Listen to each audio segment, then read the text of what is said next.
Hola, mi nombre es Luis Carlos Moreno Cardona y te doy la bienvenida al podcast Aula Musical. Pensamiento musical, inspiración y crecimiento. Me complace que estés escuchando este podcast. Te cuento que este es el episodio número 8, realizado desde Medellín, Colombia. Para comunicarte conmigo lo puedes hacer buscando Aula Musical en la red social que prefieras o a través del sitio web www.aulamusical.com. En el día de hoy vamos a ver aspectos relacionados con el aprendizaje de un instrumento musical, cómo lo enseñas, cómo lo aprendes, cómo planificas su estudio. Independiente de si ya tienes el instrumento o si es un proyecto que tienes para conseguirlo, creo que es importante conocerlo.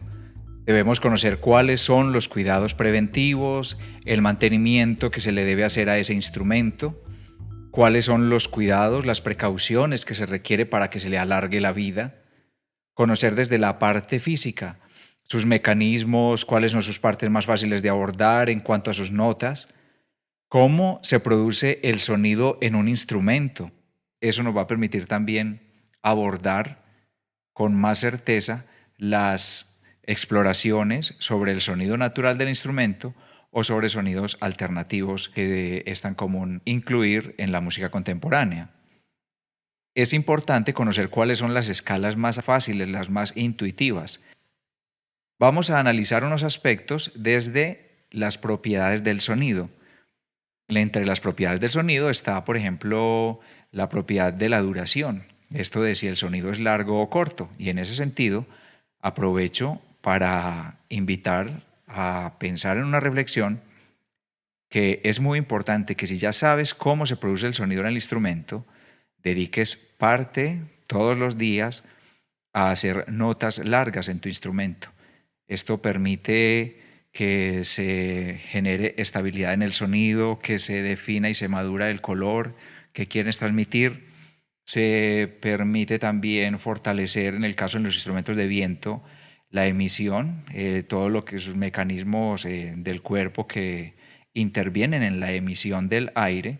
En el caso de los instrumentos de cuerda frotada también aporta esta práctica a madurar el timbre y la técnica del arco. La propiedad del sonido relacionada con la propagación nos invita a reflexionar sobre en qué espacio estás realizando las prácticas con tu instrumento. Si lo estás haciendo en un recinto pequeño, cerrado, habría que tener precauciones sobre la higiene de tus oídos, de qué manera los estás cuidando, si estás emitiendo un sonido con mucha resonancia, esto deberías de considerarlo.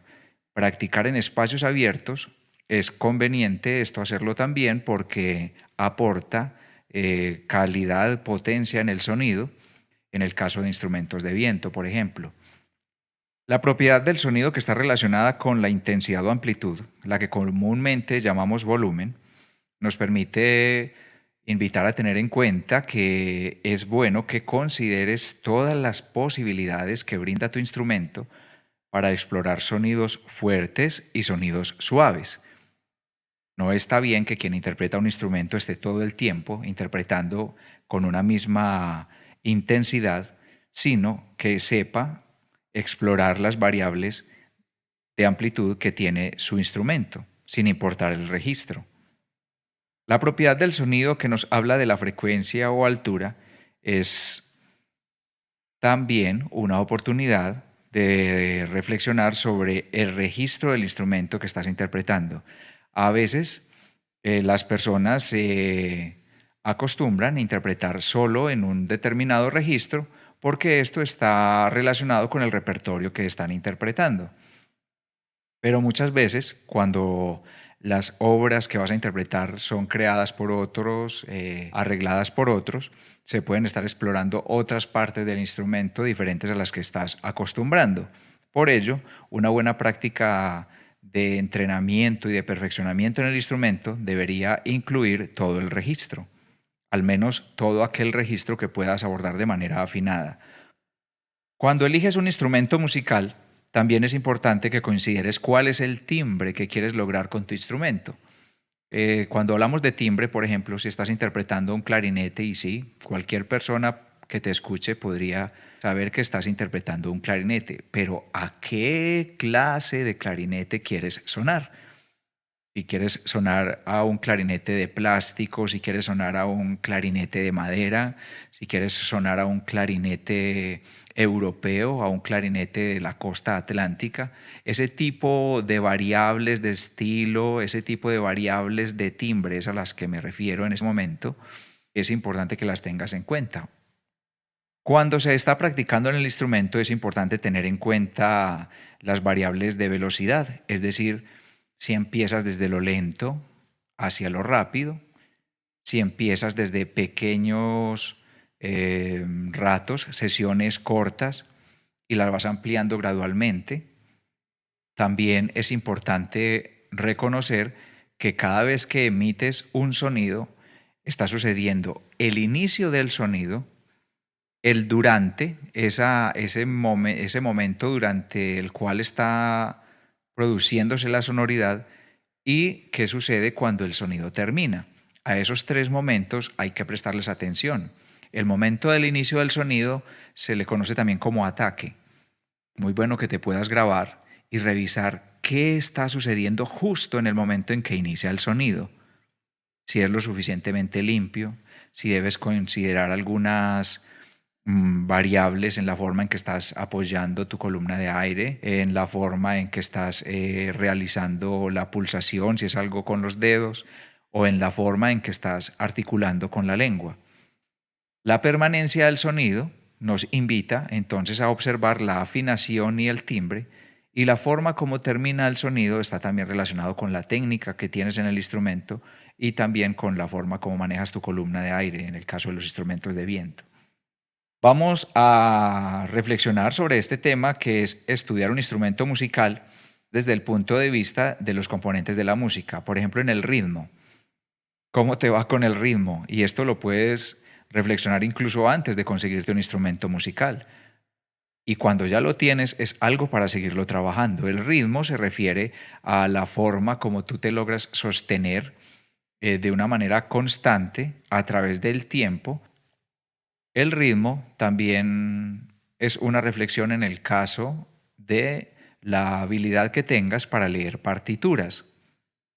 Si sabes aplicar la subdivisión al momento de estudiar una partitura, si sabes planear la forma como vas a superar los pasajes difíciles de una partitura.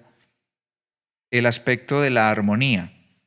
En este caso, es muy bueno que, independiente de que tu instrumento sea armónico o melódico, debes incluir en tu formación el aspecto armónico que habla de la combinación de varios sonidos a la vez, de la forma como tú te agrupas con otras personas y puedes ubicarte armónicamente dentro de lo que está sucediendo. Conocer sobre armonía permite transcribir, conocer sobre armonía permite hacer arreglos, componer. Conocer sobre armonía permite que puedas improvisar incluso en tu instrumento musical dentro de un ensamble o si tienes una pista de acompañamiento, que tú puedas improvisar mientras estás realizando prácticas. El otro aspecto a tener en cuenta es el discurso, el contexto. ¿Qué quieres transmitir cuando estás interpretando un instrumento musical? No se trata simplemente de estar esparciendo notas por el espacio, sino que las notas deben de incluir un mensaje, y el mensaje lo tiene que creer primero el intérprete del instrumento, lo tiene que sentir primero la persona que está emitiendo el mensaje. Voy a leer entonces los aportes que nos hicieron 3 personas antes de este episodio y que son muy enriquecedores, muy oportunos, y agradezco a ellos por su participación. El primer mensaje es de Alan El Colmo. Él dice: al estudiar un instrumento musical, primero entender cómo suena bonito y mejor por otros intérpretes, darle características en técnica accesibles a las habilidades propias y luego empezar a trabajarle a las partituras o sonidos particulares que se quieren desarrollar. Alejandro Carvajal Castrillón dice que para interpretar un instrumento musical hay que entender el funcionamiento del instrumento y que esto es fundamental. Comprender cómo se producen los sonidos es el primer paso. Luego, aprender a mantener el instrumento, su limpieza, cómo se debe sostener, cómo se posicionan las manos. Posteriormente, prestar atención a la afinación, conocer los apéndices y partes del instrumento que permiten variar la afinación y entender el por qué. También es importante escuchar y ver a otros músicos interpretar el instrumento. Finalmente, aventurarse a interpretarlo y a permitir que exista una comunión con el instrumento, sentirlo, aprender poco a poco de la experiencia y detectar las señales que el mismo instrumento da como respuesta a la interpretación para hacer una mejora continua a la misma. Y el tercer aporte que recibimos es de Alejandra Valencia González, saxofonista, coordinadora y docente en la Escuela de Formación Musical de la Banda Sinfónica Santo Domingo Sabio de la Ceja. Ella dice lo siguiente: en mi trayectoria como estudiante, escuché de muchos maestros que antes de empezar el estudio instrumental se debe realizar una guía con pasos a seguir, ya que esto fomentará la disciplina necesaria a la hora de realizar el estudio instrumental. Una guía donde se dedique un tiempo considerable para realizar calentamiento y estiramiento corporal. Importante para todo intérprete, ya que realizamos movimientos repetitivos y nuestro cuerpo está en pro de la ejecución de nuestro instrumento, lo cual genera fatiga muscular. Ejercicios de respiración para fortalecer la columna de aire y la concentración. Estudio de las escalas musicales, haciendo uso de diferentes articulaciones, cambios de dinámica, ejercicios de mecanismo y flexibilidad para mejorar la digitación y la agilidad en los movimientos. Ejercicio de lectura a primera vista, ya sea de una pieza musical o de algún estudio. Ejercicios que se encuentran en la mayoría de los métodos de estudio de cada instrumento. Finalmente, si se tiene algún repertorio pendiente para concierto, realizar el estudio de este, haciendo énfasis en los pasajes o frases que tengan mayor dificultad. Cabe resaltar que el estudio debe ser progresivo y en cuanto a la velocidad es preferible hacerlo lentamente para prestar atención a los detalles como calidad de sonido, interpretación, digitación, que es tomar un ejercicio, hacerlo lentamente en primer lugar e ir incrementando la velocidad de tempo. Este tipo de rutinas se pueden modificar según las necesidades, pero no se puede olvidar hacer pausas activas para evitar lesiones musculares. Finalmente menciono lo importante de tener la costumbre de cantar algún ejercicio o la pieza musical que se esté estudiando. Esto aporta mucho a la interpretación. Agradecemos, hasta aquí llega el importante aporte que nos hace Alejandra Valencia González y a los demás que también nos aportaron. Vamos a hablar un poco más sobre la posición corporal. Y la posición corporal, como en este episodio estamos hablando de manera general, sin importar cuál es tu instrumento musical, te invito a que hagamos una reflexión sobre que al momento de interpretar tu instrumento, ese instrumento debe estar acorde a tu forma natural como si el instrumento no existiera. Me explico. El cantante tiene una posición para caminar, una posición natural para desplazarse, y esa posición sería la que más le convendría al momento de empezar a cantar. El intérprete de un instrumento de viento, a todos aquellos que tienen que ver con sujetar algo, y también aquellos otros que no sujetan, por ejemplo, la mano derecha de la guitarra, las dos manos cuando están enfrente del piano, como estés acercándote al instrumento, sea de la manera natural de la ergonomía de tu cuerpo. Revisemos, por ejemplo, si te pones de pie, cómo llevas en este momento la posición de tus manos. Si tus manos están caídas con los dedos señalando como hacia el piso, sueltas, relajas y te das cuenta que la mano tiene una curvatura natural. Si levantamos la mano, nos podemos dar cuenta que ahí podríamos sujetar una pelota. y la pelota estaría muy estable y no saldría de ahí. De esta manera, cualquiera sea tu instrumento, al momento de digitarlo, deberías conservar esa naturalidad, esa curvatura de los dedos y de la mano. Nos aporta relajación, nos aporta naturalidad, nos aporta incrementar la velocidad de interpretación, de digitación, revisar cómo está la posición de nuestros codos, el antebrazo, los hombros. Esto aporta a que haya mucha naturalidad en la respiración y la emisión del aire.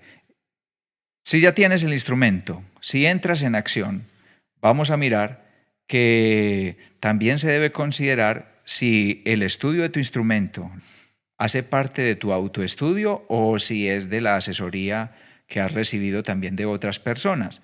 Así estés estudiando en solitario, es muy importante que cada determinado periodo de tiempo te brindes la posibilidad de buscar acompañamiento o asesoría o supervisión de una persona mucho más experimentada. La teoría musical es muy bueno que sigas enriqueciendo la parte teórica relacionada con conocer estilos, técnicas, épocas, conocer más sobre la armonía, como hablábamos ahorita. Un intérprete de un instrumento debería tener 4 acciones fundamentales, 4 verbos que son crear, escribir, oír y cantar. Si tienes una partitura que es acorde a tu nivel de interpretación, deberías estar en la capacidad de cantar las notas que hay en esa partitura. El intérprete que canta sabe qué está tocando. Oír. Es muy importante que el intérprete instrumental sepa escuchar notas, sepa hacer transcripciones, sepa imitar pasajes con solo escucharlos, sin necesidad de tener una partitura. El verbo escribir. Tener la capacidad de llevar al papel aquello que estás tocando, aquello que escuchas. Y el verbo crear, que se refiere a la capacidad de improvisar, de hacer repentismos con tu instrumento, y para eso también se requieren conocimientos armónicos que te permitan realizar desempeños e interpretaciones según la armonía de ese momento en que estás improvisando. Toda práctica con el instrumento debe contener una planeación de tiempo. ¿Cuánto tiempo le dedicas al calentamiento? ¿Cuánto tiempo le dedicas a pasajes complejos? ¿Cuánto tiempo le dedicas a escalas? Los libros o métodos que existen en el mercado, cada uno de ellos tiene un enfoque. Tú deberías saber o asesorarte sobre cuáles son los métodos que más convienen para lo que estás buscando y en qué orden estudias cada uno de estos métodos. No siempre un método se debería estudiar en orden desde el inicio hasta el final. Será una persona experta quien podría asesorarte sobre en qué orden estudias el método y cuáles son los métodos que más aportan a lo que estás buscando. El tempo gradual, aquello de ir de lo lento a lo rápido, es una pista didáctica que es benéfica para cualquier aspecto del estudio y más en este aspecto de un instrumento musical que incluye tantas cosas al mismo tiempo. La lectura a primera vista es muy importante. Que no nos pase en la práctica o en el estudio del instrumento musical que ya tienes el instrumento, ya tienes algunos conocimientos, pero hay que esperar 6 meses para que suceda la canción. Esto simplemente refleja o que estás eligiendo repertorio que no está acorde a tu nivel o que las metodologías que estás usando no son las más correspondientes, no son las más adecuadas. A mí me parece que aprender un instrumento es gratificante en la medida en que cada día tienes un logro, en que cada día logras experimentar los frutos de tu trabajo y para eso se requiere planear. La importancia de la respiración. La respiración, independiente de si tu instrumento es de viento o no, influye en la interpretación musical.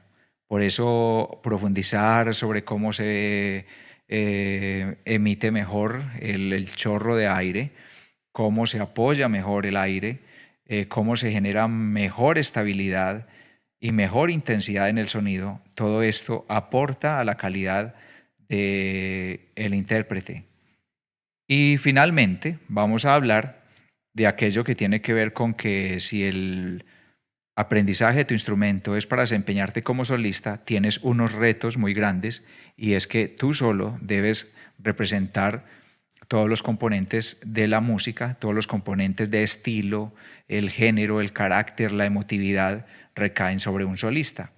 Y cuando estás interpretando dentro de un grupo, hay otros aspectos a tener en cuenta, que es la capacidad de acoplarse, la capacidad de fusionarse los unos con los otros, y que el mérito del grupo musical es mucho más grande en la medida en que consideran el acople como una forma de potencializar su interpretación. Espero haberte brindado información que genere inquietudes para que consultes más sobre el tema de este día. A las personas que interactuaron conmigo a través de las redes sociales les doy muchas gracias. Con mucho respeto y cariño incluí sus aportes y espero continúen siendo parte de la interacción del podcast Aula Musical. Si quieres compartirme tus comentarios, te invito a que lo hagas a través de iTunes y califica.